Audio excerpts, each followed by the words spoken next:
당신은 인생의 마지막을 어디서 보내고 싶은가요? 결국 늙는다는 것은 짐이 아니라 자기답게 살아갈 수 있는 기회이다. 나에게 그것은 은영이와 함께하는 아침 산책, 박노해 씨와의 장기 한판, 손주의 영상 통화다. 단순하지만 미소 지을 만큼 충분한 삶이다. 안녕하세요. 지혜의 서랍입니다. 78세, 세 자녀, 월 250만 원의 연금, 수차례 이웃에 폐를 끼친 후 아내와 함께 실버타운으로 향합니다. 낡은 나무 문 앞에 서 있는 자신을 상상해 보세요. 그 너머에는 멀리서 들려오는 웃음소리, 희미해져 가는 기억, 그리고 한때 마음속에서 타올랐던 꿈들이 있습니다. 78세의 김건우 씨는 그 문 앞에 서서 떨리는 손으로 문을 열어야 할지 망설였습니다. 해 질녘, 저는 집 툇마루에 앉아 처마 밑으로 스며드는 마지막 햇살을 바라보며 자문합니다. 지금까지 긴 세월을 어떻게 살아왔는지, 그리고 남은 날들은 어떻게 될 것인지. 사람들은 노년은 휴식의 시간이며 오두막에서 손주들에게 둘러싸여 지내는 시간이며 평생의 고생에 대한 보상이라고 흔히 말합니다. 하지만 저에게 노년은 종착점이 아닌 새로운 시작입니다. 아내와 함께 실버타운에 들어가 얼마 안 되는 연금으로 생활하는 것을 선택했습니다. 바쁜 세 자녀에게 짐이 되기보다는 우리 힘으로 살아가는 길을 택한 것입니다. 과연 이 선택은 이기적인 걸까요? 아니면 마지막 세월을 자유롭게 보내는 방법일까요? 제 이야기는 화려하지도 완벽하지도 않지만 지금 제 희미한 숨소리처럼 진실합니다. 그리고 이 글 어딘가에 당신 자신의 모습, 혹은 당신이 사랑하는 누군가의 모습이 투영될지도 모릅니다. 저는 1947년 서울 변두리의 작은 마을에서 태어났습니다. 부모님 댁은 논밭 옆에 조용히 자리 잡고 있었고 매일 아침 참새 소리가 비 온 뒤 젖은 흙냄새와 섞여 들려왔습니다. 가난한 살림이었지만 저는 늘 인생을 바꾸고 싶다는 강한 열망을 품고 있었습니다. 20살 때 낡은 배낭과 얼마 안 되는 돈을 들고 마을을 떠나 서울로 일자리를 찾아 나섰습니다. 전자 부품을 만드는 공장에서 생산직으로 일하기 시작했습니다. 고된 일이었지만 안정적이었습니다. 매일 생산 라인에 서서 작은 칩들을 빠르게 조립했고 땀으로 작업복이 흠뻑 젖어 색이 바래 정도였습니다. 저는 스스로에게 다짐했습니다. 열심히 노력하면 따뜻한 가정을 이룰 수 있을 거야. 28살 때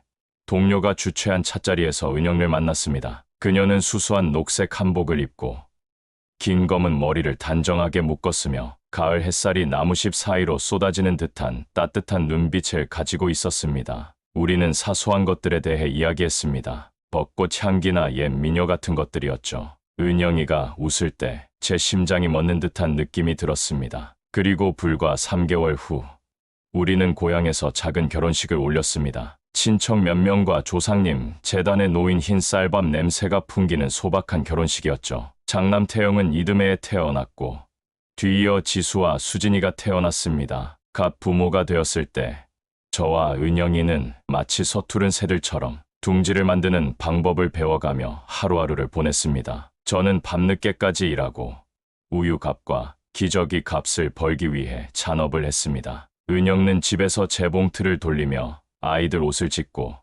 자장가를 불러주며 아이들을 재웠습니다. 우리 집은 작고 서울 변두리의 방 2칸짜리 셋집이었지만 늘 웃음소리가 끊이지 않았습니다. 저녁 식사 때 온 가족이 작은 식탁에 둘러앉던 때가 그립습니다. 뜨거운 된장국, 몇 조각의 고등어구이, 삶은 채소 한 접시. 태영이는 젓가락으로 장난치는 것을 좋아했고 지수는 식탁에 낙서를 했으며 수진이는 맑은 목소리로 노래를 불렀습니다. 아이들을 바라보며 저는 생각했습니다. 이 아이들이 건강하게 자란다면 내 인생은 그것으로 충분하다고. 하지만 육아는 기쁨뿐만 아니라 땀과 눈물도 동반했습니다. 어느 날 태영이 고열에 시달렸고 저와 은영이는 밤새도록 번갈아 젖은 수건으로 몸을 닦아주며 불안에 떨었습니다. 또 어느 날 지수가 은영의 소중한 꽃병을 깨뜨렸고 그녀는 눈물을 글썽이며 마음 아파했습니다. 막내 수진은 제가 유치원 발표회에 늦게 도착하자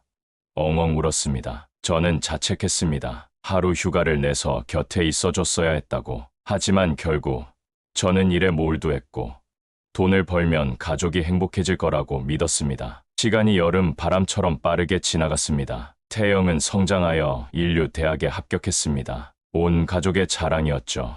그가 기차를 타고 전주로 향해 가던 날, 그의 키 크고 마른 뒷모습이 인파 속으로 사라지는 것을 보며 제 눈시울이 뜨거워졌습니다. 아버지, 크게 성공할게요. 그는 뒤돌아 손을 흔들며 태양 같은 미소를 지었습니다. 저는 고개를 끄덕였지만 마음은 벅찬 감정과 함께 공허했습니다. 태영은 곧 성공을 거두었습니다. 소프트웨어 회사를 설립하여 돈을 벌었고 전주에 집을 샀습니다. 장남이 자리를 잡은 것을 보고 지수와 수진도 뒤를 따랐습니다. 지수는 형의 회사에서 소프트웨어 엔지니어가 되었고 수진이는 모던한 한복을 취급하는 작은 가게를 열었습니다. 3명 모두 부유하고 각자 가정을 꾸렸지만 거리감도 생겨났습니다. 한때 웃음소리로 가득했던 서울의 집은 이제는 조용해졌습니다. 1년에 한 번 설날에만 돌아와서 고급 과자 상자나 수입 와인을 선물로 가져오지만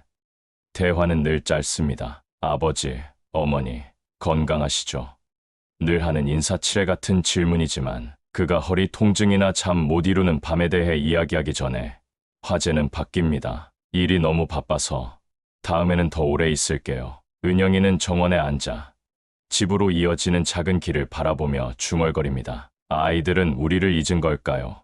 저는 웃으며 그녀의 어깨를 두드립니다. 그런 일 없을 거야. 그들은 자신들의 인생을 살고 있을 뿐이야. 하지만 마음속으로는 저 또한 생각합니다. 가족이 이렇게 멀어진 것은 내 어딘가가 잘못되었던 걸까 하고 전화는 한 달에 몇 번 걸려오지만 전화기 너머의 목소리는 늘 급해 보이고 차 소리나 회의 소음에 묻혀 들립니다. 나는 그들을 탓하지 않아요. 다들 바쁘게 사는 세상이니까요. 하지만 나이가 들수록 떨어져 있다는 공허함이 더 깊게 느껴지네요. 젊었을 때는 체력에 자부심이 있었어요. 50kg짜리 쌀 포대를 어깨에 메고도 거뜬했고 매일 아침 공원을 뛰어도 지치는 줄 몰랐죠. 하지만 늙음은 초대받지 않은 손님처럼 조용히 문을 두드리고 아픔을 데려와요. 76세 때 저는 뇌경색으로 쓰러졌어요. 그날 은영이와 동네 공원을 산책하고 있었죠. 젊을 때부터의 습관이었어요. 해가 지고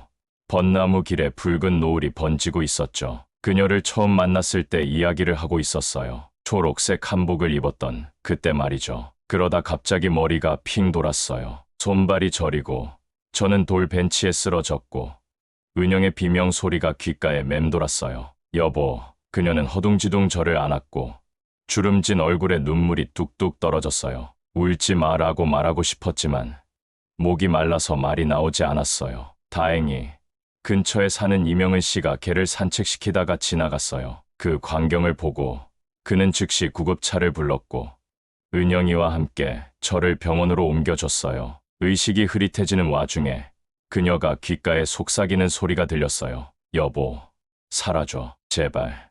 나에게서 당신을 뺏어가지 마. 그리고 저는 꼬박 하루 동안 혼수 상태에 빠졌다가 눈을 떴어요. 은영과 침대 곁에 앉아 떨리는 손으로 제 손을 잡고 있었어요. 그녀의 눈은 붉게 충혈되어 있었지만 제가 눈을 떴을 때 지어준 따뜻한 미소에 가슴이 뭉클해졌어요. 제 아이들은 제가 고비를 넘긴 다음 날 오후에 도착했어요. 지수는 병원비 영수증을 손에 들고 들어와 낮은 목소리로 말했어요. 아버지, 푹 쉬세요. 전부 제가 낼게요. 태영은 과일 바구니를 들고 와서 어색하게 웃으며 침대 곁에 섰어요. 아버지, 빨리 나으세요. 수진은 울먹이며 어머니를 껴안고 죄송해요. 더 빨리 오지 못해서 라고 사과했어요. 그들은 딱 하루만 머물렀고 잠깐 이야기를 나눈 후 전주로 서둘러 돌아갔어요. 떠나기 전에 지수가 제 손을 잡고 아버지, 어머니,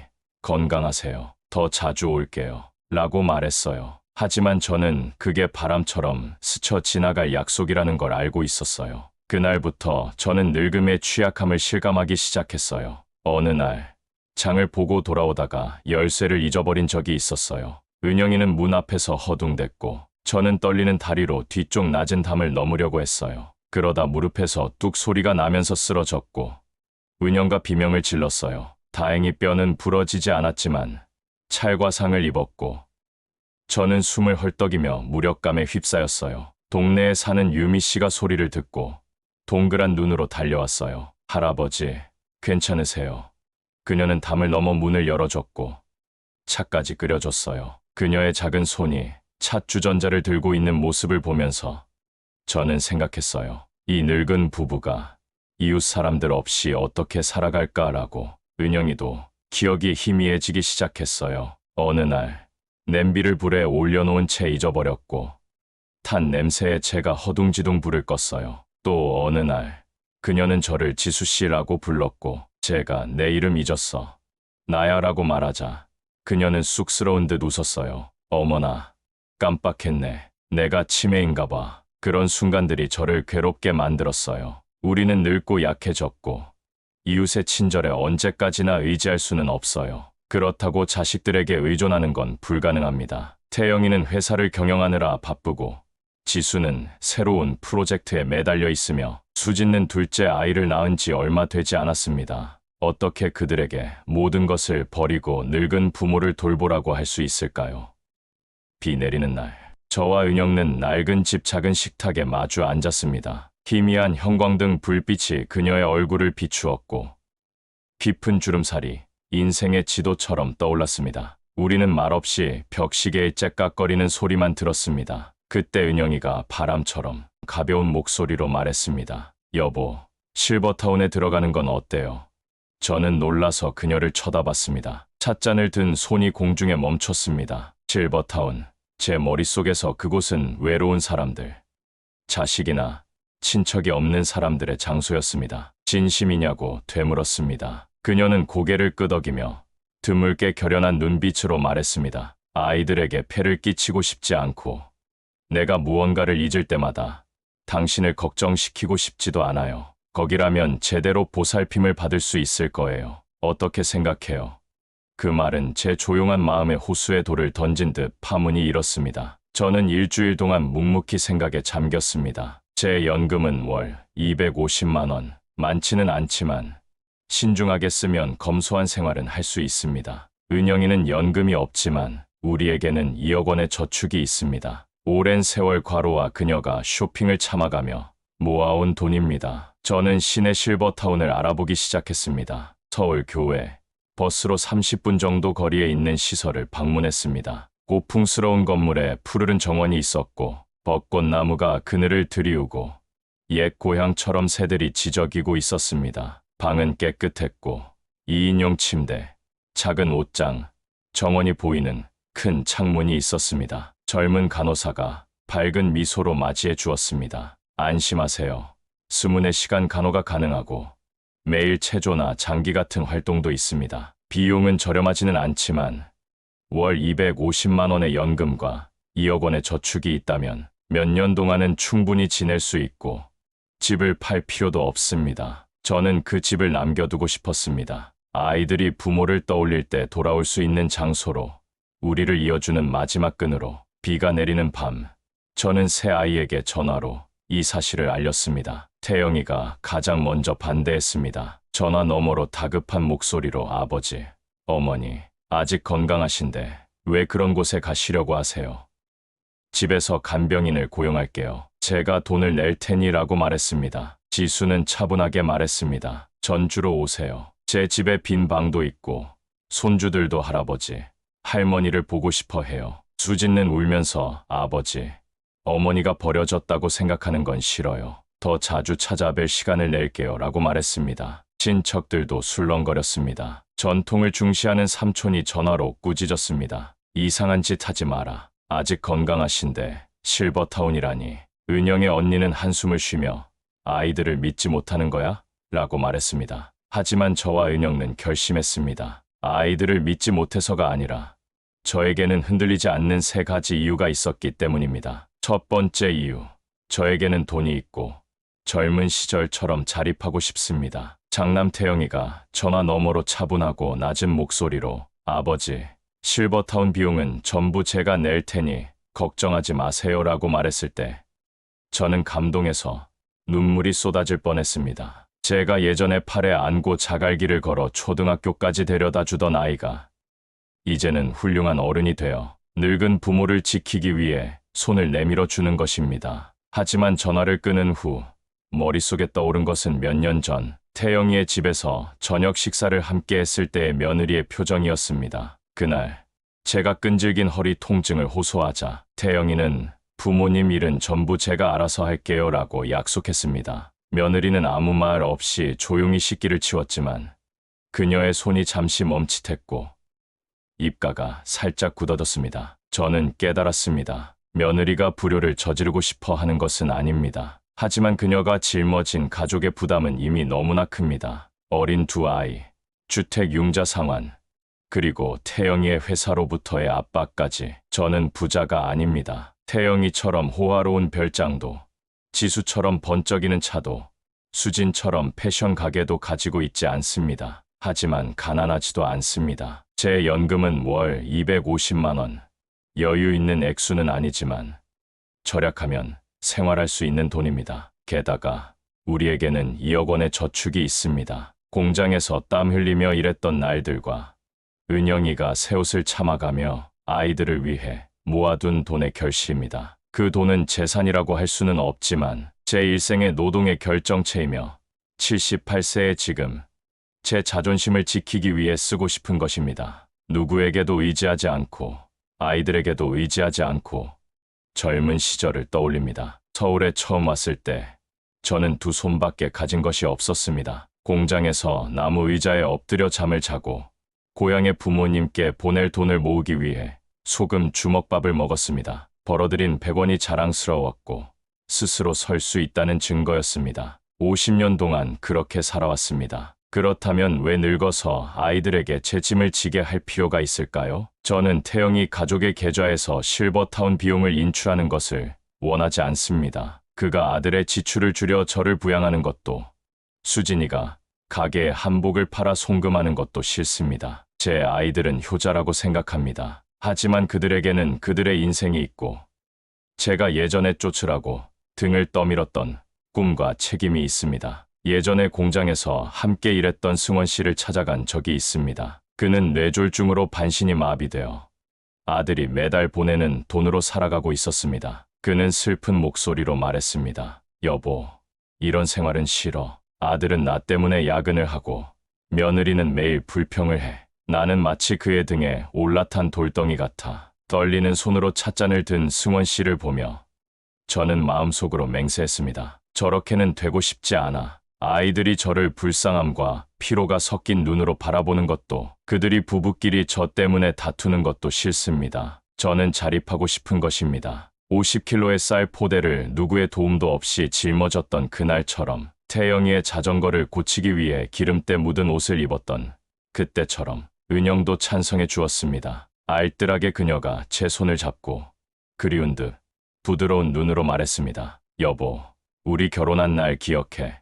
당신은 평생 내 곁을 지켜주겠다고 약속했잖아. 이제는 입장이 바뀌었지만 나는 그 약속을 당신이 지켜주길 바라. 우리 힘으로 말이야. 그 말은 제 마음의 논밭을 스치는 바람처럼 오랫동안 잊고 있었던 자유의 향기를 가져다 주었습니다. 저는 고개를 끄덕였습니다. 그래, 우리 힘으로 하자. 아이들에게 폐는 끼치지 않을 거야. 월 250만 원의 연금과 2억 원의 저축이 있다면 실버타운비는 저축에서 보충해서 낼 수 있어. 서울의 집도 팔지 않고 살 거야. 우리는 부유하지는 않지만 실버타운에 당당하게 들어갈 수 있는 거야. 누구에게도 머리를 숙여 100원도 받지 않고. 두 번째 이유, 아이들에게 폐를 끼치고 싶지 않습니다. 그들의 꿈을 망치고 싶지 않습니다. 저는 예전에 웃음소리가 끊이지 않는 집을 꿈꿨습니다. 태영이가 작은 정원에서 아들에게 야구를 가르치고, 지수가 노란 램프 아래에서 딸에게 옛날 이야기를 들려주고,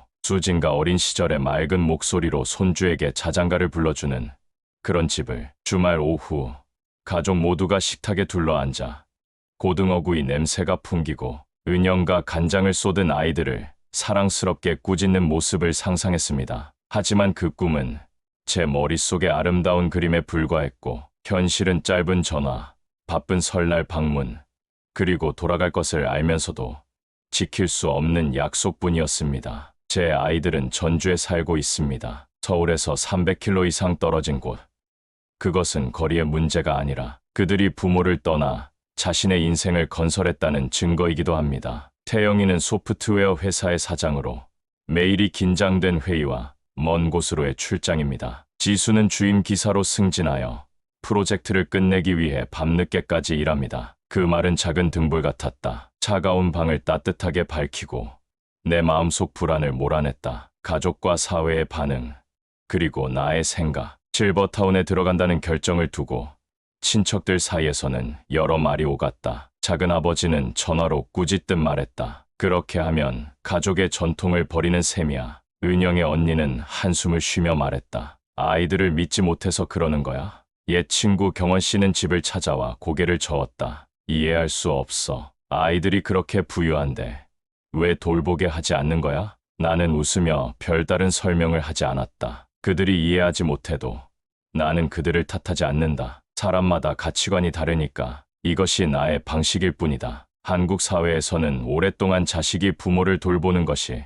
당연한 일로 여겨져 왔다. 예전엔 세 세대가 한 지붕 아래 함께 사는 것이 가족의 유대였다. 나의 할아버지는 아버지와 살았고 손주에게 밥과 약을 챙겨주며 생을 마감했다. 하지만 지금은 시대가 변했다. 핵가족화가 진행되고 자식들의 일은 멀리로 이끈다. 서울 같은 대도시의 좁은 생활 공간에선 옛 방식이 더 이상 맞지 않는다. 나는 자식들과 함께 살며 손주의 목소리를 듣게 될 줄 알았다. 하지만 뇌졸중으로 쓰러진 이후 깨달았다. 그저 기다리기만 해서는 나 자신을 잃게 된다는 걸. 모든 사람에게 공통된 정답은 없다. 자식들과 함께 살며 매일 손주의 웃음소리를 듣는 사람도 있다. 중요한 건 선택지가 있다는 것이다. 당신은 어떤가? 78세가 되었을 때 어떻게 살고 싶은가?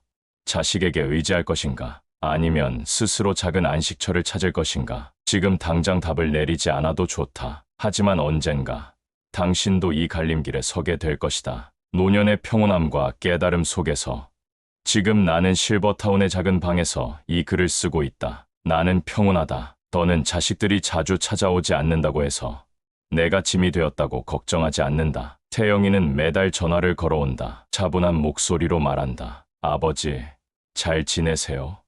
일이 좀 정리됐어요. 연말엔 꼭 갈게요. 나는 웃으며 대답한다. 잘 지낸다. 일 열심히 해라. 태영이는 아들의 사진을 보내온다. 5살 된 아이인데 젊은 시절의 은영을 닮은 웃음을 지었다. 수짓는 손주가 노래를 연습하는 영상을 보내준다. 나는 작은 휴대폰 화면을 넘기며 멀리서 자라나는 그들을 미소 지으며 지켜본다. 그리고 나는 깨달았다. 부모는 자식을 낳고 기르지만 그 대신 살아줄 수는 없다. 태영이와 지수, 수진의 사랑은 변하지 않는다. 하지만 그 사랑이 끝없는 희생일 필요는 없다. 나는 집을 그들에게 남겨주었다. 오래된 집안 냄새와 시계의 째깍거림 속에 부모를 떠올릴 수 있는 공간으로. 하지만 나는 나의 삶도 지켰다. 은영이와 함께하는 78세의 조용한 나날을. 월 250만 원의 연금으로 부자가 될 수는 없지만 나답게 살기엔 충분하다. 누구에게 고개 숙여 도움을 청할 필요도 없다. 어제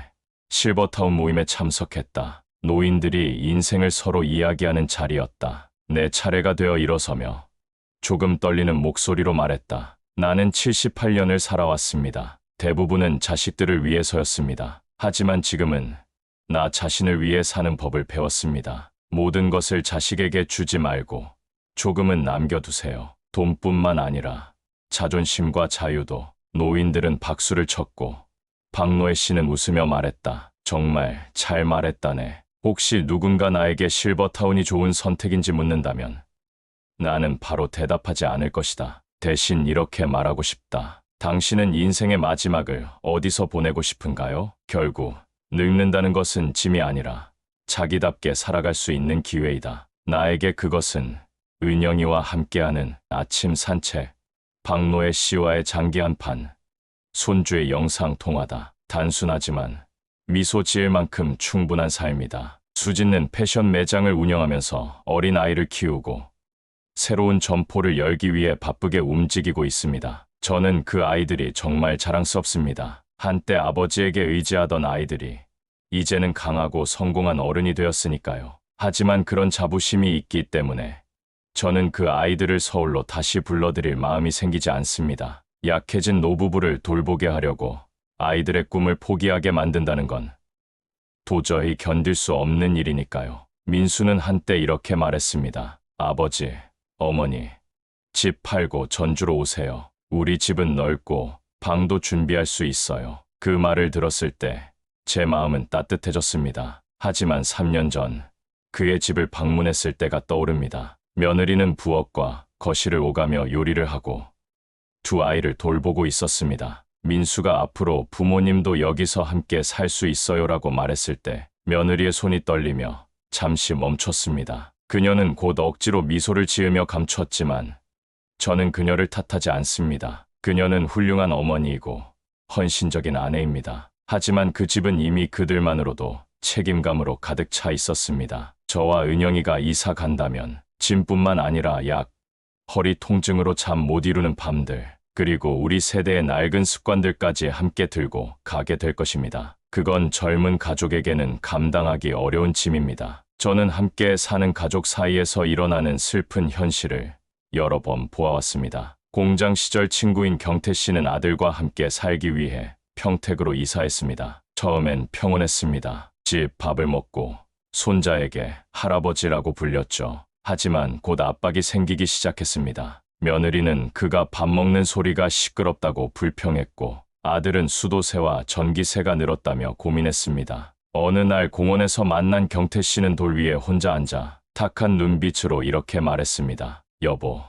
나 이제 저 집에 있을 곳이 없어. 매일 밤 나 때문에 부부싸움하는 소리가 들려. 집에 돌아가고 싶어. 하지만 집은 이미 팔아버렸어. 그는 2년 뒤 작은 월세 아파트에서 조용히 세상을 떠났습니다. 곁에 가족은 없었습니다. 그 이야기는 제 마음에 남아 함께 산다고 해서 항상 행복한 것은 아니다라는 경고처럼 느껴졌습니다. 저는 큰아들이 부모님은 너무 느려서 전통을 지키자는 게 귀찮다며 싸우는 모습을 원치 않습니다. 지수가 제 병 때문에 출장을 거절하고 집에 있는 걸 괴로워하는 것도 싫습니다. 수진과 어머니를 위해 가게를 일찍 닫고 밥을 해주러 오는 것도 보고 싶지 않습니다. 제 아이들이 효심이 깊다는 걸 저는 잘 압니다. 하지만 그 효심이 아이들에게 짐이 되는 건 바라지 않습니다. 짐이 되어선 안 됩니다. 저는 아이들을 키우며 날개를 펴고 훨훨 날아가라고 가르쳐왔습니다. 그런데 왜 이제 와서 그들을 다시 불러들이고 제 삶을 위해 살게 하며 그들 자신의 삶을 멈추게 해야 하나요? 은영는 한때 슬픈 목소리로 말했습니다. 여보, 나도 아이들 곁에 있고 싶어. 손주에게 할머니라고 불리고 싶어. 하지만 가족과 일을 버리고 부모님을 위해 돌아온다는 건 도저히 감당할 수 없어. 저는 그녀의 손을 잡았습니다. 가늘게 떨리는 그녀의 손가락이 느껴졌습니다. 그래, 우린 패 끼치지 말자. 우리 둥지를 떠난 새들 그대로 날게 해주자. 제가 실버타운을 선택한 건 아이들을 사랑하지 않아서가 아닙니다. 너무나 사랑하기 때문에 그들의 꿈을 묶는 끈이 되고 싶지 않았습니다. 제3의 이유 실버타운은 저에게 안전과 우정을 줍니다. 78세의 지금 저는 더 이상 50kg의 쌀포대를 가볍게 들던 남자가 아니고 매일 아침 공원을 지치지도 않고 달리던 남자도 아닙니다. 제 몸은 이제 낡은 자동차처럼 엔진이 약해졌고 움직일 때마다 바퀴가 삐걱거립니다. 76세 때 뇌졸중을 겪은 이후 저는 늘 조용한 불안 속에서 살아왔습니다. 5일 안에 쓰러져도 아무도 눈치채지 못하는 건 아닐까? 은영에게 나를 도울 힘이 남아있지 않은 건 아닐까? 그녀도 마찬가지입니다. 75세인 그녀는 계단을 내려갈 때마다 다리가 떨리고 기억은 마치 상자 속의 흑백 사진처럼 희미해져 갑니다. 어느 날 그녀는 냄비를 불 위에 올려놓고 깜빡했는데 연기가 자욱하게 퍼졌습니다. 제가 급히 불을 끄지 않았다면 집이 불에 탈 뻔했습니다. 또 다른 날 욕실에서 그녀가 넘어졌고 쿵 소리를 듣고 달려가 겨우 머리가 바닥에 닿기 전에 받쳐냈습니다. 그 순간 저는 깨달았습니다. 내가 있어서 다행이었다. 그런데 내가 없었다면, 은영가 없으면 나는 어떻게 살아가야 하나? 우리 둘만의 따뜻함은 소중하지만 그것은 언제나 돌봐주는 손길은 아닙니다. 공원에서 쓰러졌을 때 경수 씨가 도와주었고 유미 씨는 열쇠를 잊은 저희를 위해 담을 넘어 문을 열어줬습니다. 하지만 그들에겐 그들의 삶이 있고 24시간 우리 곁에 있어줄 순 없습니다. 저에게는 그 이상이 필요했습니다. 간호사의 전문적인 손, 의사의 예리한 눈, 서울의 낡은 집에는 절대 없는 최신 의료기기, 실버타운은 그것들을 제공해 주었습니다. 처음 그곳을 방문한 날, 젊은 의사가 할아버지의 혈압을 재고 간호사는 할머니에게 약 복용 시간을 다정하게 알려주었습니다. 그 모습을 보며 저는 생각했습니다. 또 쓰러져도 누군가가 곁에 있어준다. 은영이가 약을 잊어도 누군가가 알려줄 것이다. 그런 안심이야말로 지금의 제게는 가장 소중한 것입니다. 그리고 실버타운이 제게 준 것은 의료만이 아니었습니다. 예상하지 못했던 것 바로 우정이었습니다. 아이들이 멀리 떠나고 서울의 집이 숨막히듯 조용해졌을 때 저와 은영이는 누군가와 이야기하고 함께 웃는 감각을 잊고 살았습니다. 집에서는 시계 초침 소리, 텔레비전 잡음뿐이었습니다. 그러나 실버타운에 온 첫날 박노해 씨를 만났습니다. 80세의 전직 교사로 흰 머리가 반짝이고 보름달처럼 온화한 미소를 가진 분입니다. 그는 저에게 장기를 두자고 했습니다. 젊은 시절 이후 장기알을 만져본 적 없던 저는 손이 서툴러 장기판을 바닥에 떨어뜨렸습니다. 박노해 씨는 큰 소리로 웃으며 말했습니다. 여보, 군 장기는 내가 예전에 가르치던 수업만큼이나 엉망이네. 우리는 웃으며 장기판 앞에 나란히 앉아 이야기를 나누었습니다. 그는 강원도에서 교사로 지냈던 시절을 이야기했고 겨울에 제자가 구워준 고구마 얘기를 했습니다. 저는 공장에서 잔업을 하던 밤 아이들이 자라날 미래를 꿈꿨던 이야기를 했습니다. 장기알이 바둑판에 부딪히는 소리가 마치 새로운 삶의 리듬처럼 들렸습니다. 은영에게도 친구가 생겼습니다. 77세의 혜원 씨, 손이 떨리면서도 섬세함을 유지하는 여성입니다. 두 사람은 매일 아침 라디오 체조를 함께하며 느린 동작 속에 인내심을 담아 움직입니다. 그들은 고향 노래를 떨리는 목소리로 부르며 마치 잊고 있던 옛 시절을 불러내는 듯했습니다. 어느 날 은영이가 경수 씨와 깔깔 웃는 모습을 보았습니다. 그녀의 눈은 마치 여고생 시절로 돌아간 듯 반짝이고 있었습니다. 경수 씨가 웃으며 말했습니다. 은영 씨, 나보다 훨씬 노래 잘하시네요. 은영은 볼이 붉어지며 대답했습니다. 아니에요. 경수 씨 춤이 훨씬 멋지잖아요. 새로운 친구들. 그리고 그녀의 웃음을 보며 저는 깨달았습니다. 여기서는 우리는 결코 외롭지 않다. 당신은 어떤 삶을 원하십니까? 78세가 되었을 때 당신은 어떻게 살고 싶나요? 자녀에게 의지할 것인가? 혹은 스스로의 작은 안식처를 찾을 것인가? 지금 당장 답을 낼 필요는 없습니다. 다만 한 번쯤 생각해 보세요. 언젠가 당신도 이 갈림길 앞에 서게 될 날이 오니까요. 그의 선택이 말해주는 것, 노년의 주체성에 대하여 이 이야기가 주는 가장 큰 메시지는 분명하다. 노인은 보호받아야 할 존재라는 인식을 넘어 노인도 스스로의 삶을 설계할 수 있는 존재임을 인정해야 한다는 것. 전통적으로 가족 중심의 가치가 강했던 사회 속에서 건우 씨의 선택은 질문을 던진다. 반드시 가족과 함께 살아야만 행복한가? 그는 그 질문에 이렇게 대답했다. 나는 자녀를 사랑한다. 그렇기에 그들을 내 곁에 붙들어 두지 않는다. 그들의 인생은 그들의 것이니까. 그의 이 단순하고도 위대한 선택이 우리 모두가 마주하게 될 노년의 길에 조용한 빛을 비춰준다.